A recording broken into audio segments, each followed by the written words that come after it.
ಎಲ್ಲರಿಗೂ ನಮಸ್ಕಾರ. ಇವತ್ತು ನಾನು ಹೇಳಕೊಟ್ಟಿರುವಂತಹ ಕತೆ ಸಿಟ್ಟು.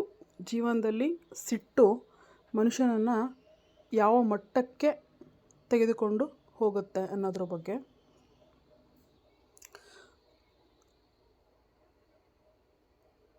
ಅಲ್ಲೊಂದು ಪಾರಿವಾಳ ಇರುತ್ತೆ. ಆ ಪಾರಿವಾಳ ಕಾಡಲ್ಲಿ ತುಂಬ ಸ್ವಚ್ಛಂದವಾಗಿ ಹಾರಾಡಿಕೊಂಡು ಇರುತ್ತೆ. ಹಾಗಿದ್ದಂತಹ ಪಾರಿವಾಳ ತನ್ನ ಆಹಾರವನ್ನು ಹುಡುಕುತ್ತಾ ಪಟ್ಟಣದ ಕಡೆಗೆ ಬರುತ್ತೆ. ಪಟ್ಟಣದ ಕಡೆಗೆ ಬಂದಂತಹ ಪಾರಿವಾಳ ಒಂದು ಮನೆಯ ಕಿಟಕಿಯ ತುದಿಯಲ್ಲಿ ಕೂರುತ್ತೆ. ಹೀಗೆ ಕೂತಂತಹ ಸಂದರ್ಭದಲ್ಲಿ ಪಾರಿವಾಳ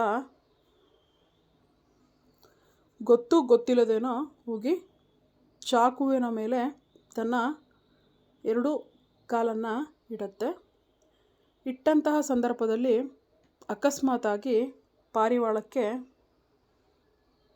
ಸ್ವಲ್ಪ ಕಾಲು ತರ್ಚಿ ಗಾಯ ಬರುತ್ತೆ.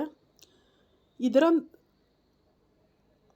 ಸಿಟ್ಟಿಗೆದ್ದಂತಹ ಪಾರಿವಾಳ ಇದರಿಂದ ತಾನು ಚಾಕುವಿನ ಮೇಲೆ ಸೇಡನ್ನು ತೀರಿಸಿಕೊಳ್ಳಬೇಕು ಅನ್ನುವಂತಹ ಉದ್ದೇಶವನ್ನು ಇಟ್ಕೊಂಡು ಚಾಕುವನ್ನು ಕುಕ್ಕಲು ಮುಂದಾಗತ್ತೆ.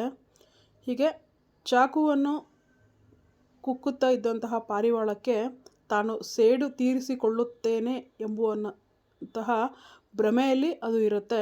ಅದಕ್ಕೆ ಪಾರಿವಾಳಕ್ಕೆ ಕುಕ್ಕುವಂತಹ ಸಂದರ್ಭದಲ್ಲಿ ಸಾಕಷ್ಟು ಗಾಯಗಳಾಗತ್ತೆ. ಪಾರಿವಾಳ ತನ್ನ ನೋವನ್ನು ಗಮನಿಸುವುದಿಲ್ಲ, ಬರೀ ಅದು ಸೇಡನ್ನು ತೀರಿಸಿಕೊಳ್ಳುವಂತಹ ಧಾವಂತದಲ್ಲಿ ಇರುತ್ತೆ. ಇಂತಹ ಸಂದರ್ಭದಲ್ಲಿ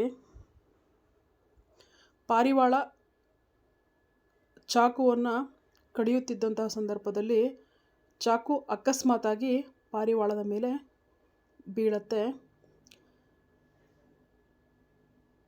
ಆ ಚಾಕುವಿನಿಂದಾಗಿ ಪಾರಿವಾಳದ ಜೀವನೇ ಹೊರಟೋಗುತ್ತೆ. ಸ್ನೇಹಿತರೆ, ನಾವು ಈ ಒಂದು ಪಾರಿವಾಳದ ಕತೆ ನಮ್ಮ ಜೀವನದಲ್ಲಿ ಅಳವಡಿಕೆ ಮಾಡಿಕೊಂಡಾಗ ನಾವು ಯಾರದ್ದೋ ಮೇಲೆ ಸಿಟ್ಟಿಗೆ ನಾವು ಅವರನ್ನು ಇನ್ನೇನೋ ಮಾಡ್ತೀವಿ ಅನ್ನುವಂತಹ ಒಂದು ಹುಚ್ಚು ಭ್ರಮೆಯಲ್ಲಿ ಇರ್ತೀವಿ.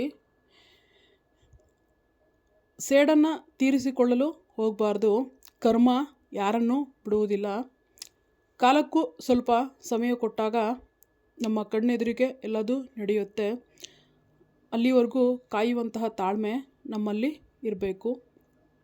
ಅದರ ಜೊತೆಗೆ ಪಾರಿವಾಳ ಅಂದರೆ ತನ್ನ ಸಿಟ್ಟಿಗೆ ತನ್ನನ್ನು ತಾನೇ ಬಲಿ ತೆಗೆದುಕೊಳ್ಳುವಂತಹ ಹಂತಕ್ಕೆ ಅದು ಹೋಗುತ್ತೆ. ನಮ್ಮ ಜೀವನದಲ್ಲೂ ಅಷ್ಟೇ, ಯಾರದೋ ಮೇಲೆ ಸಿಟ್ಟು, ಸೇಡು ಮತ್ತಿನ್ನೇನೋ ವಿಷಯಕ್ಕೆ ನಮ್ಮ ಆರೋಗ್ಯವನ್ನು ನಾವೇ ಹಾಳು ಮಾಡ್ಕೊತಾ ಇರ್ತೀವಿ.